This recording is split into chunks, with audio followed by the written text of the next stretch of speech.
Agora sim, no que consiste a teoria dos três mundos de Karl Popper? Karl Popper construiu essa teoria para dividir a realidade. Segundo ele, a realidade poderia ser dividida em três mundos diferentes. Existe o mundo 1.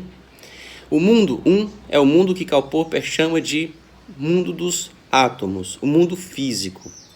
Então, esse copo com esse líquido dentro está fazendo parte do mundo 1.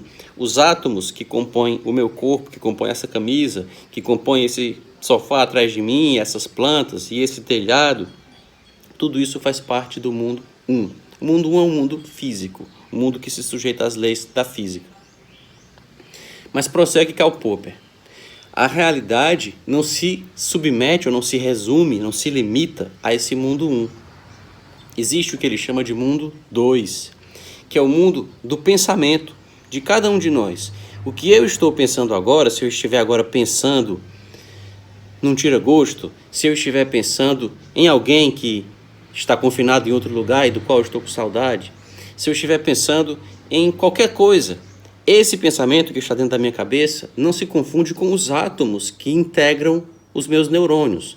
Os átomos de carbono, de sódio, de potássio, esses átomos de hidrogênio, de oxigênio, que integram os neurônios que estão dentro da minha cabeça, não se confundem com o pensamento que eu estou tendo agora e que estou pensando em alguém, que estou pensando em uma música, que estou pensando em alguma coisa. Esse pensamento que tenho agora faz parte do mundo 2.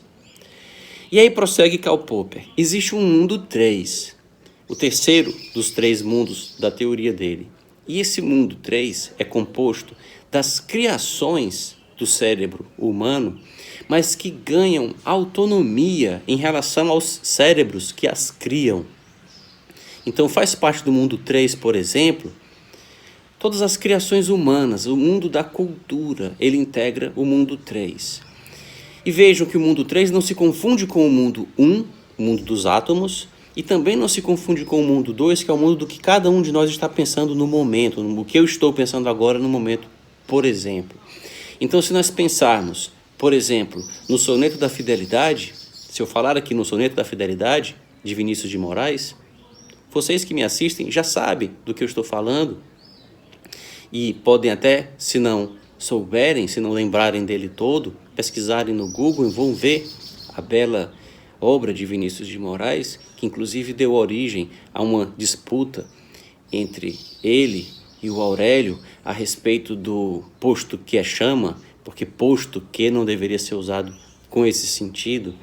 Mas, enfim, o Soneto da Fidelidade faz parte do mundo 3 hoje. Vinícius de Moraes já morreu. O pedaço de papel no qual esse soneto talvez tenha sido escrito pela primeira vez, talvez também já não exista mais. Mas o Soneto da Fidelidade hoje faz parte do mundo 3.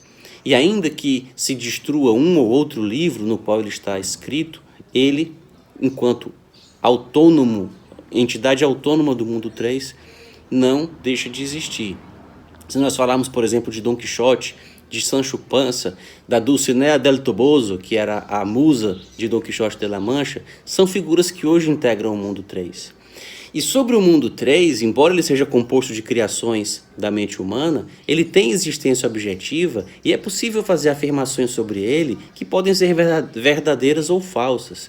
Se eu disser, por exemplo, que Sancho Panza era magro, se eu disser que Dom Quixote vivia na França, essas são afirmações falsas, ainda que Dom Quixote seja uma figura do mundo 3, seja uma realidade do mundo 3. E essa autonomia do mundo 3 também independe da vontade, o fato de ele ser formado pelo pensamento, que se autonomiza no mundo 3, não quer dizer que ele possa ser livremente moldado e alterado pelo pensamento.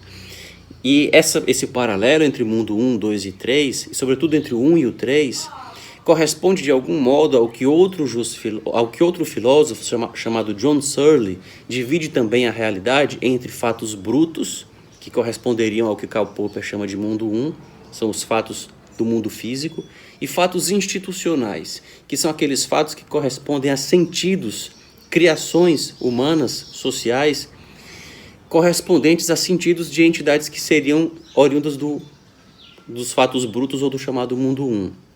Então, John Searle, por exemplo, chama de realidades institucionais aquelas realidades que existem porque nós combinamos que elas existem, porque nós pactuamos a existência delas.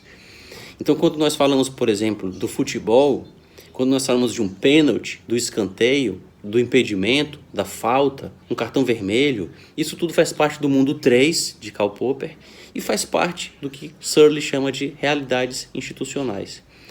Tanto que no livro Direito e Sua Ciência, quando eu vou fazer um exemplo do que são realidades institucionais, essas que fazem parte do mundo 3, e dizer que o fato de elas estarem no mundo 3 não quer dizer que elas sejam menos objetivas, ou não quer dizer que elas dependam puramente da vontade de cada um de nós, o exemplo que eu uso é o do futebol e daquele time que está na Série C. Série C também é uma realidade institucional, também é um fato do mundo 3, é uma realidade do mundo 3. A Série C existe porque nós combinamos que ela existe. Mesmo que a pessoa que inventou a Série C tenha morrido, a Série C continua existindo. E existem times que ficam eternamente presos nelas. Um desses times teve sorte de vencer o Tupi há alguns anos e saiu da Série C. E alguns colegas meus queriam, inclusive, que eu atualizasse o meu livro Direito e Sua Ciência para tirar esse exemplo. Eu ia dizer não, porque no livro eu não estou dizendo que esse time vai ficar eternamente na Série C. Os torcedores dele é que estão vestindo a carapuça. No livro eu apenas falo que existem times, clubes de futebol, séries A, B e C, e tudo isso é realidade institucional. Apenas porque eu citei um time, citei uma série, e os torcedores desse time acharam que aí havia uma referência a uma posição eterna dele nessa série. Mas não. Mas vejam, brincadeiras à parte, por mais que os torcedores de um time queiram, não é só a vontade deles, não é só o querer deles que faz com que o seu time saia da Série C e vá para B, ou, como hoje está, para A, para a Série A.